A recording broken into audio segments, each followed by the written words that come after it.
someone came to me said, I'm going on Umrah or Hajj, can you keep this money, save somewhere, or this is my car key, can you park in your garage. ہم کہیں گے ٹھیک ہے پیسے اس نے رکھوائیں, when he comes back I'll give his money back to him. ٹھیک ہے دس امانت, ٹھیک ہے امانت اس کو واپس کر دی, اسی گاڑی ہے اس نے رکھوائی, ٹھیک ہے I'm not going to use it, when he comes back I'll give keys back to him. ٹھیک ہے دس امانت.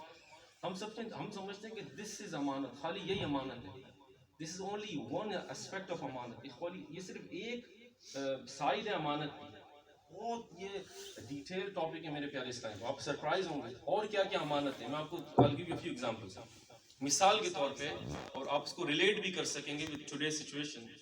وہ کیا, مثال کے طور پہ مجھے کسی نے کوئی بات بتائی, کوئی سیکریٹ بتائی, ٹھیک ہے. فار ایگزامپل کیسر بھائی came to me and said, I'm telling you the secret, this is between me and you. میں نے کہا ٹھیک ہے صحیح ہے, یہ امانت ہو گئی نا میرے پاس. انہوں نے مجھے کہا don't tell any one, this is between me and you.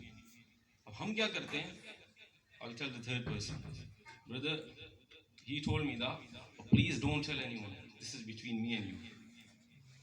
The third person will tell the fourth person, this is secret, don't tell anyone, this is between me and you. آپس کی بات ہے, آپس کی گل ہے, کسی کو نہ بتانا, یہ آپس کی بات ہے. اب وہ بات جو دو بندوں کے درمیان تھی وہ پورے رودرم میں پھیل گئی, اور آپ نے اس کی فاسٹ ڈیلیوری کروانی ہو نا, ریکارڈڈ ڈیلیوری, تو اسلامک سسٹرز کو بتا دیں. ایسے پھیلے گی, ریکارڈڈ ڈیلیوری ہوگی, جلدی پھیل جائے گی, فاسٹ ٹریک ہو جائے گا آنیسٹلی. اب یہ حرام ہے. یہ کسی نے راز کی بات بتائی نا, تو کسی تیسرے بندے کو بتانا یہ حرام ہے, جہنم میں لے جانے والا کام ہے. تو مسکراتے ہوئے کہہ دیا between me and you, don't tell anyone, don't tell anyone, so and so told me, you don't tell anyone. ہم سمجھے کو گناہ ہی نہیں ہے, یہ تو جہنم میں لے جانے والا کام ہے. اللہ تعالیٰ ناراض ہوا تو ایسا بندہ تو جہنم کا حقدار ہے, he will be thrown into the fire of hell.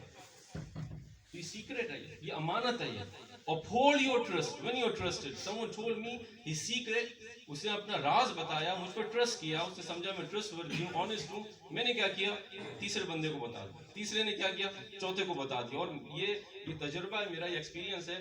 اگر آپ نے یہ بات پھیلانی ہو نا کسی کو, تو اس کو یہ کہا کریں آخر میں کہ between me and you. جب آپ کہیں گے نا between me and you, تو ڈیفینیٹلی پورے ٹاؤن کو پتہ لگ جائے گا. تو یہ امانت ہے. یہ ہم میں سے کس کا ذہن ہے اس طرح کہ کسی نے مجھے امین سمجھا, کسی نے ٹرسٹ وردی سمجھا, کسی نے اپنا سیکریٹ مجھے بتایا. اور بعض اوقات کیا ہوتا ہے کہ کسی کے گھر کے پرابلمز ہوتے ہیں, کسی کی بچی کی پرابلم ہوتی ہے, کسی کی بیٹی کی پرابلم ہوتی ہے, کسی کے بیٹے کی پرابلم ہوتی ہے, کوئی بیچارہ کس برے کام میں پڑا ہوتا ہے, کوئی ڈرگز میں ہوتا ہے, کسی کی بیٹی کا کچھ پرابلم ہوتا ہے. آپ خود سوچیں کتنا ڈیلیکیٹ ایشو ہے, کتنا سینسیٹیو میٹر ہے. اس نے مجھ سے مشورہ کرنے کے لیے, کوئی سجیشن جاننے کے لیے, ایڈوائز لینے کے لیے, کوئی تعویذ کے لیے یا استخارے کے لیے, کسی اور کام کے لیے اس نے اپنا سیکریٹ بتایا. ہم نے اس کی ڈاٹر کا سیکریٹ کسی اور کو بتا دیا, ہم نے اس کے بیٹے کا سیکریٹ کسی اور کو بتا دیا.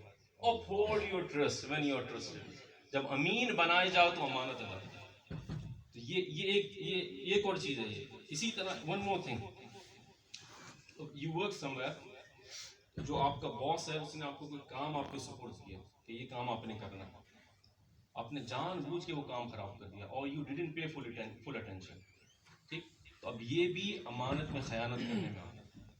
اس نے امین سمجھا, آپ کو اجیر رکھا. اسی طرح ہمارے جو مدارس میں پڑھانے والے اجیر ہیں وہ بھی امانت دار ہیں. بچے ان کو سپورٹ کیے گئے پڑھانے کے لیے, اگر اپنی پوری ڈیڈیکیشن کے ساتھ, پوری صلاحیت کے ساتھ نہیں پڑھائیں گے, وہ کام نہیں کریں گے, تو امین نہیں ہے, امانت دار نہیں ہے. تو یہ بھی امانت کی ایک اور چیز اس میں, اور بہت امپورٹنٹ بات ہے کہ ہسبینڈ اینڈ وائف, ان کے آپس کے معاملات ہوتے ہیں, ان کے آپس کے سیکریٹس ہوتے ہیں. کچھ باتیں ایسی ہوتی ہیں کہ جو کوئی شرم والا بندہ کسی کو نہیں بتا سکتا, آپس کے معاملات ہوتے ہیں. بعض ایسے بے شرم ہوتے ہیں کہ اپنے دوستوں میں اپنی بیوی کی باتیں کر رہے ہوتے ہیں, وہ سیکریٹ باتیں کر رہے ہوتے ہیں, خاص خفیہ باتیں کر رہے ہوتے ہیں. ایسے ہوتے ہیں. بعض بیویاں ایسی ہوتی ہیں کہ شوہر کی خاص باتیں اپنی سہیلیوں کو بتا رہی ہوتی ہیں. یہ امانت ہے, یہ بھی امانت ہے. بٹوین ہسبینڈ اینڈ وائف جو خاص بات ہے, یہ امانت ہے, اجازت نہیں. ہم سمجھتے چھوٹی سی بات ہے, تو بے شرمی ہے, بے حیائی ہے. اور دوسری بات کیا, امانت میں خیانت ہے. تو آخر میں یہی بات میں عرض کروں گا اس سے متعلق کہ جب امین بنائے جاؤ تو امانت ادا کرو. تو نیت کر لیں کہ کسی کا سیکرٹ ہم کسی کو نہیں بتائیں گے انشاءاللہ. اسی طرح عیب بھی کسی کا، کسی میں کوئی